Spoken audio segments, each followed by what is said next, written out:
ہم کریں گے ہر مظلوم کی حمایت۔ بسم اللہ الرحمن الرحیم۔ السلام علیکم، میں ہوں حرین فاطمہ اور آپ دیکھ رہے ہیں حمایتی نیوز HD چینل۔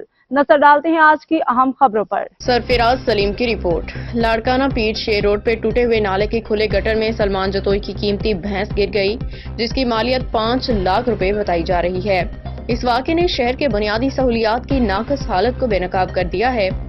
MPA محسن لاڑکانو، MNA بلاول بھٹو زرداری اور میئر لاڑکانہ انور علی لہر صاحب سے سوال ہے کہ آخر بجٹ کہاں خرچ ہو رہا ہے؟ پہلے انسان کھلے گٹروں کا شکار ہو رہے تھے اور اب جانور بھی اس بدنظمی کی زد میں آ رہے ہیں۔ یہ واقعہ پیپلز پارٹی کی قیادت اور نمائندوں کی کارکردگی پہ بڑا سوالیہ نشان ہے۔ کیا شہر کی ترقی اور عوامی فلاح کے لیے مختص بجٹ کا درست استعمال ہو رہا ہے؟ لاڑکانہ کی سڑکوں نکاسی کے نظام میں بہتری کب آئے گی؟ اب تک کے لیے اتنا ہی۔ مزید خبروں اور اپڈیٹ سے باخبر رہنے کے لیے دیکھتے رہیں حمایتی نیوز HD چینل۔